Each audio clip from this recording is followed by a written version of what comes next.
My sister leaned close and whispered, "At least you got a seat, even if it's by the trash cans." Laughter rippled through the wedding hall as if I were nothing more than a servant who had wandered in by mistake. I sat frozen, my cheeks burning, while the people I had sacrificed everything for turned their eyes away. They thought I would smile, stay quiet, endure it all like I always had. But they didn't know me anymore. I picked up my gift, stood tall, and walked out. Seconds later, the laughter died, replaced by a scream that silenced the room. The words my sister had thrown at me still echoed in my mind as I drove home from the rehearsal dinner a week before the wedding. I had smiled through clenched teeth, pretending her cruelty was nothing, but inside, it cut deep. My name is Avery Collins, and for as long as I can remember, I have been the one holding our broken family together. When our father died suddenly, I was only 14, and Sloane was barely 8. Our mother, exhausted and desperate, remarried quickly. Her new husband brought security, but also distance. From then on, I became more than a sister. I became Sloane's protector, her provider, her shield from the world.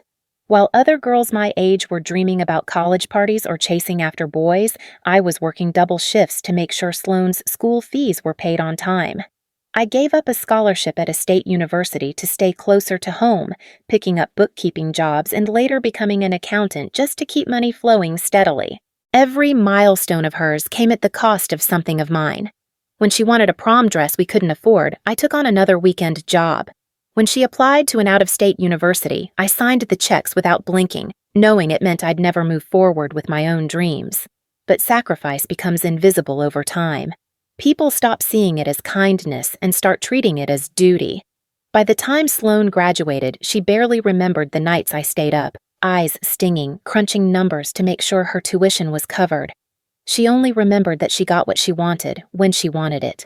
That night, after leaving the rehearsal, I crept into my son Ethan's room. His soft breathing filled the quiet space, his small hands curled against the pillow. I brushed a stray lock of hair from his forehead, my chest aching with both pride and sorrow. He was only 6, but he was the reason I kept going. The reason I endured the slights, the whispered judgments, the endless expectation that I would always give. Looking at him asleep in the soft glow of the nightlight, I told myself silently, "You are worth it. Everything I do is for you." Yet, deep down, I couldn't ignore the bitterness taking root, because for all I had given, the one person who should have stood beside me was now the one tearing me down. Sloane was the shining star of our family, the golden child. At 28, she was breathtakingly beautiful, with the kind of effortless charm that made people lean closer when she entered a room. Where I was practical, she was glamorous. Where I counted every dollar, she spent freely, always assuming someone else would pick up the bill. That someone was often me. When she started dating Graham Whitaker, heir to the Carrington family fortune, the divide between us grew wider. Suddenly, my modest apartment, my long work hours, my carefully budgeted life became a punchline. Sloane's new world was all designer gowns, private dinners, and country clubs, and she made sure I knew I didn't belong. It wasn't just her, either. Marjorie, our mother by law if not by love, fed that fire. She adored Sloane's beauty and ambition, calling her our ticket into the right circles. Meanwhile, she treated me like an afterthought. I was the girl who made things easier, the one who didn't complain, the one she could erase without consequence. I'll never forget the night Marjorie casually mentioned that it would be better for the family's image if I stayed quiet during the wedding toast. "You have your own life, Avery," she said with that thin smile of hers. "This is Sloane's moment. Don't overshadow her with your story." My story, as though raising her daughter, paying for her education, standing in for a father she lost too soon, that wasn't worth a word. Still, I swallowed my pride and nodded. I told myself I didn't care, that it didn't matter. But the truth was, it did. It mattered more than I wanted to admit. The final blow came a few days before the wedding. I received my invitation in the mail, and when I checked the list, Ethan's name was missing. Confused, I called Sloane, thinking it must have been a mistake. Her response was chillingly deliberate. "Oh, Avery, children don't belong at luxury events. You understand, don't you? It's an adult affair." I stood there, the phone cold against my ear, listening to my sister's voice dripping with superiority. My stomach turned. My son, my only family that truly mattered, was being cut out of her celebration. And it wasn't about logistics. It was about erasing me, erasing us. I hung up, telling myself I would endure. For Ethan, for the last threads of family I had left. But something inside me shifted that day. A quiet, simmering awareness that perhaps the Avery they thought they knew, the one who would sacrifice endlessly, stay silent, and never fight back, was gone. And yet, the sister I'd given everything to was about to destroy me in front of everyone. I didn't know it yet, but they'd already decided where I truly belonged that night. The wedding day dawned bright, the sky a flawless blue. But for me, the air felt heavy, suffocating. I had spent the entire night wrestling with my thoughts, staring at Ethan's empty chair at the kitchen table, still bitter that he wasn't welcome. I had explained it to him as gently as I could, telling him it was a grown-up party, but the confusion in his eyes had broken me. He was only 6. What harm could his laughter have brought? Still, I dressed carefully that morning, choosing a modest navy dress, telling myself I would endure for the sake of keeping peace. At the entrance of the Grand Carrington estate, I handed over my invitation, ignoring the way the ushers looked me up and down as though they were trying to decide if I belonged. I followed the flow of satin gowns and tailored suits into the ballroom, my heart pounding. Chandeliers glittered overhead, music swelled, and everywhere I looked, Sloane's face was plastered on glossy photographs, smiling, radiant, the perfect bride. I found Marjorie first, standing near the champagne fountain, beaming at guests as though she were the queen of the evening. When she saw me, her smile faltered. "Avery," she said coolly, "you came alone?" I nodded. "Ethan wasn't invited, remember?" Her eyes hardened, the fake smile slipping back in place. "Yes, well, it's for the best. Tonight is about Sloane and Graham, not distractions." The word distractions echoed in my head, each syllable a slap. My son, her grandson by marriage, was nothing more than a nuisance in her eyes. I swallowed hard, holding my tongue, though anger flared hot in my chest. I searched for my seat, weaving through the elegantly set tables, expecting to find a modest place in the back at least. Instead, an usher led me past the final row of guests, through a side door and into a narrow hallway. The smell of bleach and stale trash hit me immediately. There, beside an overflowing bin and under the dull hum of a flickering light, sat a single chair. My name card was taped to it. My stomach dropped. It was no mistake. They had placed me here deliberately. Before I could process it, Sloane appeared in the doorway, her silk gown catching the light, her smile dazzling for everyone else but venomous when directed at me. She leaned in close, her perfume overwhelming, and whispered, "At least you got a seat." Her eyes glinted with cruel delight, the words designed to slice. I froze, the sting of humiliation washing over me as laughter trickled from the nearby hall. Some guests had noticed, pointing in my direction, whispering behind manicured hands. To them, I wasn't the loyal sister who had given everything. I was the joke, the servant who didn't know her place. I tried to steady my breathing, my fingers digging into the smooth box I carried, a gift wrapped in silver paper, the weight of it grounding me. Inside was something meant to symbolize love and family, but in that moment it felt like a mockery. A waiter passed by, balancing a tray of champagne, and gave me a look of pity. That, more than Sloane's words, nearly undid me. I wasn't just being excluded, I was being publicly degraded, reduced to less than nothing in front of an entire community. Sloane straightened, her smile widening as she rejoined the guests, basking in the glow of attention. I sat for a moment longer, my chest tight, trying to swallow the humiliation. I thought about Ethan, his soft breathing the night before, his trusting eyes, and something shifted inside me. "Fine," I told myself. "I'll endure it. I'll sit here through the toasts and the dancing and the endless applause, because that's what I've always done. I'll endure it for him. But even as I whispered that promise in my mind, a chill swept down my spine. I had no idea the worst was yet to come. The reception began in full swing. Music filled the hall, laughter echoed, and plates of food clinked against fine china. Every so often, curious eyes flicked toward me in the hallway, as though they had stumbled upon a sideshow. A man in a tailored suit chuckled to his wife. "Is she staff? Why isn't she working?" Another woman shook her head, whispering, "No, that's the bride's sister." "Can you believe it?" Their laughter stung sharper than any knife. I tried to sip from the glass of water left on the rickety table beside me, but my hand shook so badly I nearly spilled it. Heat rose up my neck. I thought of every sacrifice, every late night, every missed opportunity, and I realized not only was I invisible to them, but I was entertainment. Something in me snapped. I stood, clutching the gift box tightly. The scrape of my chair echoed in the hallway, drawing a few startled glances. I lifted my chin, squared my shoulders, and walked through the side door. For a moment, the music dimmed as guests turned their heads. Sloane caught sight of me, her lips curling into a mocking laugh. "Going somewhere, Avery?" she called, her voice dripping with false sweetness.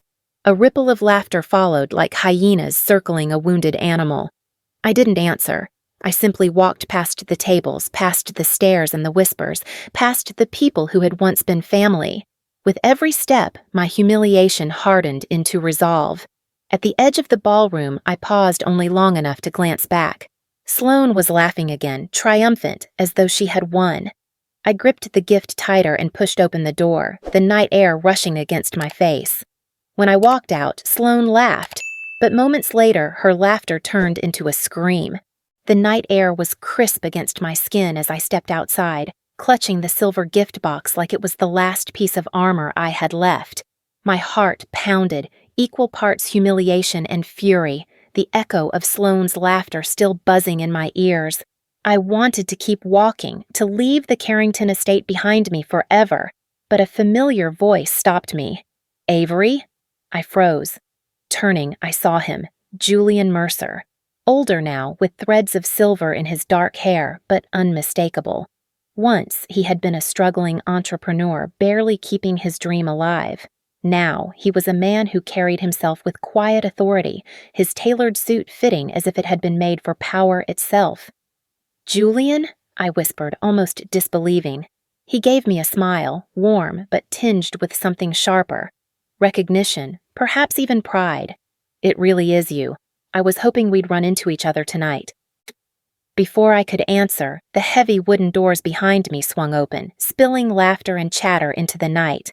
A cluster of guests stepped outside, their eyes flicking between me and Julian. I saw the curiosity sparking already. Why was a man like him speaking to a woman like me? Julian seemed to sense it too. Without hesitation, he moved closer, his voice carrying just enough to reach the onlookers. "I was looking for you inside, but it seems they seated you elsewhere." His gaze flicked toward the trash bins in the hallway, his brow furrowing. Then, turning back to me, he offered his arm. "Shall we?" I stared at him, stunned. "What are you doing?" I hissed under my breath. He leaned in slightly, his voice low, meant only for me. "What I should have done a long time ago. Stand beside you." The murmurs swelled as he guided me back toward the ballroom. Heads turned, conversations halted, and even the music seemed to fade as Julian Mercer, the guest everyone had been eager to impress, walked at my side. I could feel the shift in the air, the sudden weight of dozens of eyes. Inside, Sloane's laughter faltered when she saw us. For the first time that evening, uncertainty flickered across her flawless face. "Julian," she greeted, too sweet, almost panicked. "You're here. I didn't realize you knew my sister." "Your sister," he echoed, his smile sharp as glass. "Yes, Avery and I go way back." He glanced at me with a warmth that contrasted the steel in his tone. "She's the reason I am who I am today." Gasps rippled through the hall. Graham stiffened at Sloane's side, the Carrington family exchanging quick, uneasy glances. They all knew Julian Mercer. He wasn't just wealthy, he was influential. His company had the kind of clout that could make or break fortunes. I kept silent, letting the weight of his words settle. For years, I had been invisible. Tonight, that invisibility shattered. Sloane recovered quickly, forcing a laugh. Well, what a coincidence. Of course, Avery's always had a soft spot for strays. Julian's eyes darkened, but he didn't rise to the bait. Instead, he reached for the silver gift box in my hands. May I? My pulse quickened. I nodded, watching as he set it deliberately on the head table directly in front of the Carringtons. This, he announced, was meant to symbolize a future partnership, a contract I intended to sign tonight, binding our companies together. His gaze swept the room, landing finally on Graham's father, whose face had gone pale. But after what I've seen, after how Avery has been treated, I cannot, in good conscience, proceed. The silence was deafening. Every laugh, every smirk aimed at me earlier evaporated in an instant. Sloane's lips parted, her composure slipping as realization dawned. Julian, Graham stammered, stepping forward. Surely we can discuss this. No. Julian's voice was calm but final. Respect is the foundation of any partnership. If you cannot extend it to family, how can you offer it in business? My breath caught. For so long, I had dreamed of someone speaking those words aloud, of someone finally calling them out. Now it was happening, and the entire room was watching. I met Sloane's eyes across the table. For once, there was no triumph in them, no smug satisfaction, only fear. I straightened, my voice steady though my heart thundered. Not anymore. And with that, I turned from the table, leaving the silver box behind. The whispers erupted immediately, frantic and sharp, as the weight of Julian's words crashed down on the Carringtons. The deal was dead, and so was their future.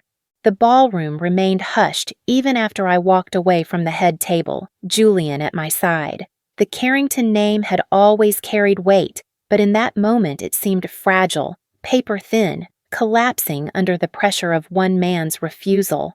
I felt the stares following me, the same eyes that had mocked me earlier now filled with confusion and a growing fear. Once outside the hall, Julian guided me into a quieter corridor lined with portraits of ancestors staring down from gilded frames. The muffled music and chatter seemed miles away. He stopped, turning to me, his expression softening. You probably don't remember, he began, his voice low. But years ago, when I was drowning in debt, you were the only one who believed in me. I frowned, searching my memory. Then it hit me.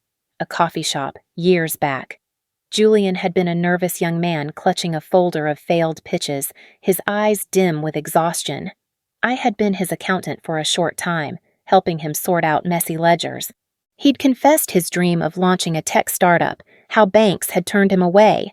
I remembered sliding $200 across the table, my grocery money for the month, because he needed it more. You told me it wasn't charity, Julian continued, a faint smile tugging at his lips. You said, prove me right, build something worth remembering. I promised you then that if I ever made it, I wouldn't forget. Tonight was my chance to keep that promise. My throat tightened. All the years of invisibility, of being treated like I didn't matter, and here was someone who had carried my words with him, who had returned not out of pity, but out of loyalty. For the first time in years, I felt seen. Truly seen. I blinked back the sting in my eyes, drawing in a steady breath. Julian, I don't even know what to say. You don't have to, he replied simply. You've already said it years ago. We stood in silence for a moment, and I let the warmth of that truth sink in. For once, I wasn't the one giving everything away. For once, someone was standing for me. But even as relief spread through me, a darker thought pressed at the edges of my mind. The gift box, the contract, the sudden collapse of Sloane's perfect facade. There was more beneath the surface, something I hadn't yet uncovered. but there was still one truth I hadn't uncovered, one that cut deeper than betrayal itself. It came to light not long after. Word spread quickly among the guests. Whispers slithered through the ballroom until they reached my ears. At first, I thought it was just gossip, an exaggeration sparked by Julian's dramatic withdrawal. But then, Graham's father stormed into the corridor, his face red with fury, demanding answers. Documents had surfaced, financial records, funds siphoned from an account with my name on it. My breath caught as I pieced it together. My savings, every dollar I had tucked away for Ethan's future, had been drained months ago.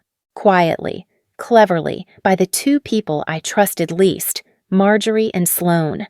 I staggered back, gripping the wall for support. "No," I whispered. "That money was for Ethan, for his school, his life." Graham's father's voice was sharp as a blade. "Your sister used it to fund this circus of a wedding, to impress us, to pretend she had wealth of her own." His disgust was palpable. "Do you realize what this means for our family?" The Carrington name, once untouchable, was suddenly tarnished. Guests began murmuring about fraud, about deceit. Sloane's carefully crafted image crumbled before my eyes. She found me soon after, desperation etched across her face, mascara smudging as her perfect mask shattered. "Avery," she pleaded, reaching for me. "I didn't mean for it to go this far. I stepped back. Her hand hung useless in the air. My silence was louder than any outburst. Sloane's eyes widened, tears spilling down her cheeks. "Please, just say something. Please." But I didn't. I couldn't. I had no words left for her, only the weight of everything she had taken, and that silence hurt her more than any words ever could. The fallout began almost instantly. Whispers turned into murmurs, murmurs into shouts, and soon the ballroom buzzed like a hornet's nest struck by a stone.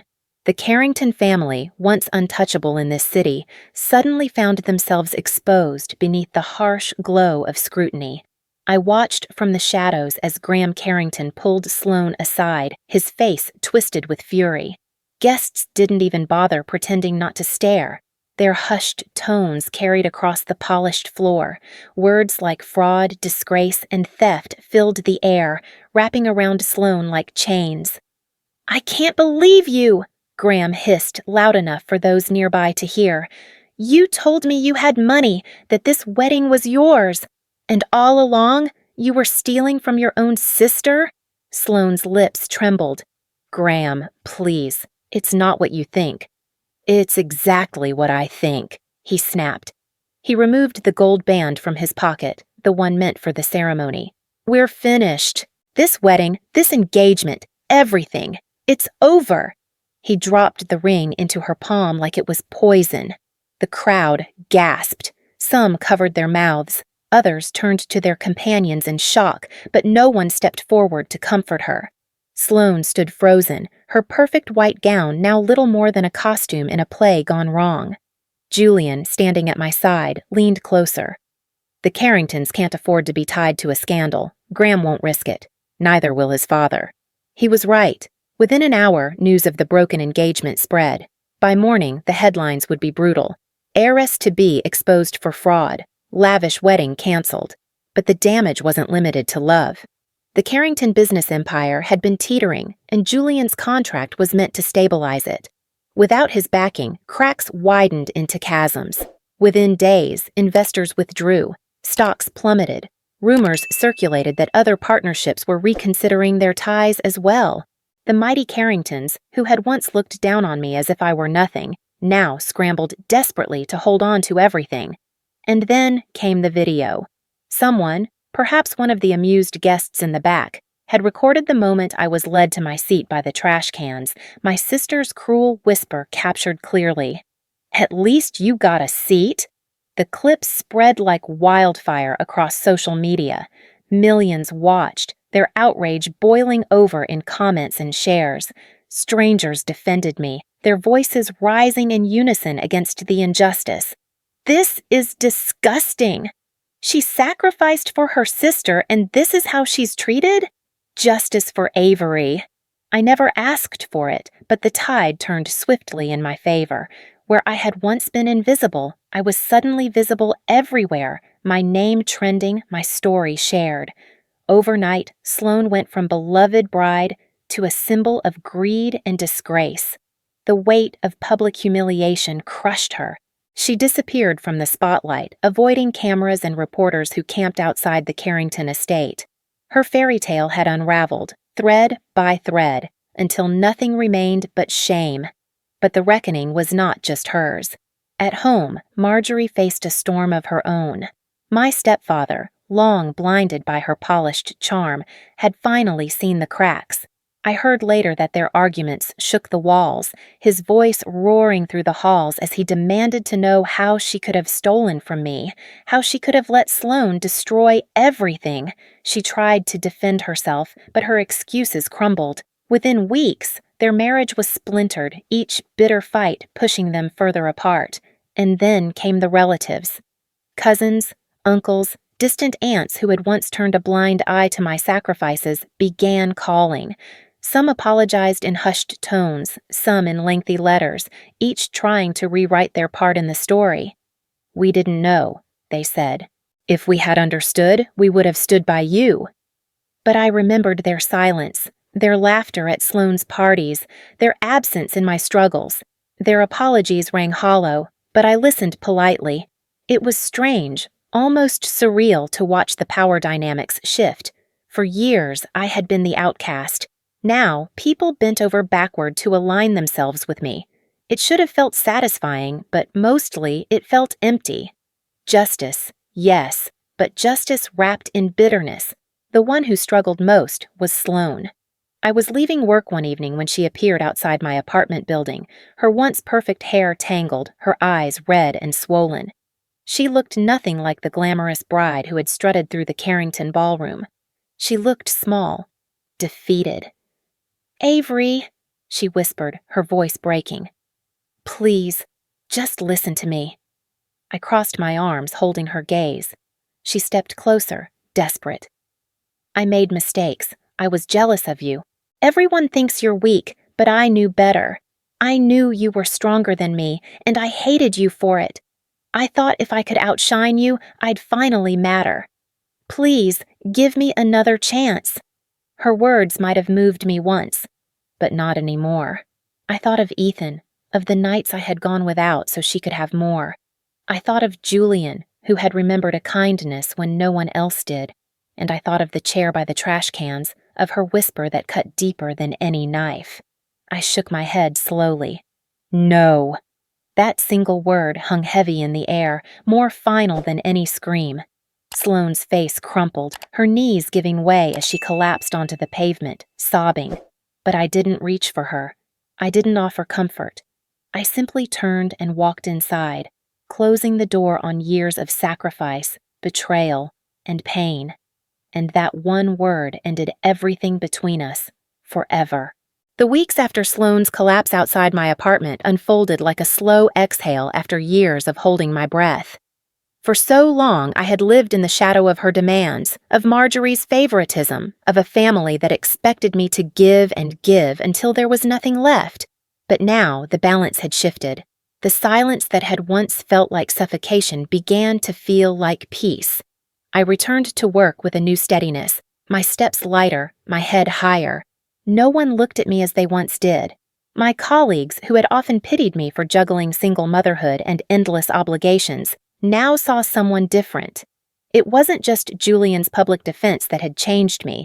It was the realization that I didn't need anyone's validation. My worth had never depended on Sloane's approval or Marjorie's recognition. Julian kept in touch. He invited Ethan and me to small dinners, always respectful, never pressing for more than I was willing to give.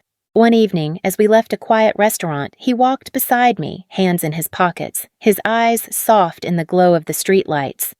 "You know," he said, "I meant what I said that night. You are the reason I kept going. You've been my compass longer than you realize."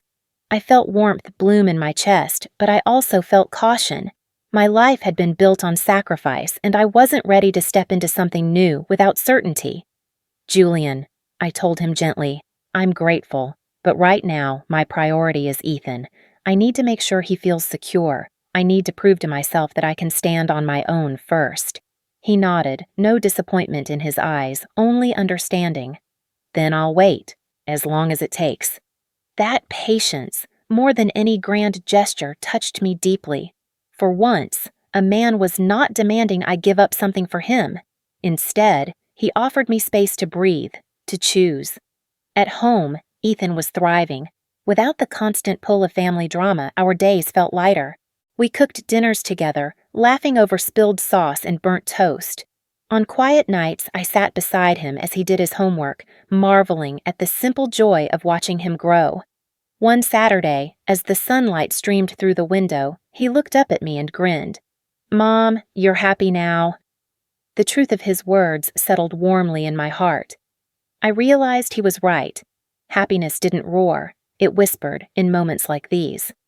One evening, I sat on the couch with Ethan curled against me, his head resting on my shoulder as we read a storybook. The world outside was still filled with whispers of scandal, the Carringtons' downfall plastered across headlines, Sloane's name spoken with disdain. But in our small living room, surrounded by Ethan's crayons and mismatched furniture, I felt something I hadn't felt in years. Peace. For the first time in years, I felt free. But freedom didn't mean forgetting. It meant letting go. The news about Sloane trickled in from mutual acquaintances and the occasional headline. Graham had cut ties completely, moving on with his life while Sloane fought lawsuits and creditors. The Carringtons, unwilling to shoulder her disgrace, distanced themselves as well. Even Marjorie, once her fiercest defender, now refused to answer her calls. In the span of months, the woman who had once stood on a pedestal, adored and envied, had been reduced to whispers of pity and ridicule. I thought I might feel vindicated watching her fall. Instead, I felt nothing but emptiness. One afternoon, I passed her in a grocery store. She looked older, thinner, her designer clothes replaced with something plain and tired. She caught my eye across the aisle, her lips parting as if to speak. For a moment, I thought she might beg again. But then she lowered her gaze, pushing her cart away without a word. I didn't stop her. I didn't chase her. I didn't need to. Walking out of that store, I realized that revenge wasn't about grand gestures or watching someone suffer. It was about reclaiming myself, about refusing to let her or anyone define my worth again. Sometimes the cruelest revenge is not revenge at all. It's living well without them. In the months that followed, I built a life I could be proud of. I took on more clients, grew my small practice into something stable and promising. I saved steadily, not just for Ethan's education, but for our future together. Each step was deliberate, a quiet defiance against the years I had been overlooked. Julian remained in my life, patient and steady. Sometimes he joined Ethan and me at the park, pushing swings and laughing as though he had been part of us all along. Sometimes he simply called to check in, his voice a reminder that loyalty still existed in the world. Whether our paths would intertwine romantically or not, I no longer felt the weight of urgency. I was allowed to choose, to move at my own pace. The past still lingered, yes. Scars don't vanish overnight, but scars can become reminders, marks of survival, not shame. One evening, as the sun dipped low and painted the sky in hues of gold, Ethan and I sat on the balcony of our apartment, sharing ice cream straight from the carton. He leaned against me, sticky fingers curling around mine. "Mom," he asked, "do you think Aunt Sloane will ever be nice again?" I thought of her tear-streaked face, of the silence between us, of the years of betrayal that couldn't be undone. I kissed the top of his head. "I don't know, sweetheart. But whether she does or not, it doesn't matter. We're okay." He smiled, satisfied with that answer, and dug his spoon back into the ice cream. I watched the city lights flicker on below us, each one a reminder of life moving forward. The pain of the past hadn't disappeared, but it no longer defined me. I was not the forgotten sister by the trash cans. I was Avery Collins, mother, survivor, and woman, finally standing tall in her own story. And as the night wrapped around us, I knew this was not the end of anything. It was the beginning,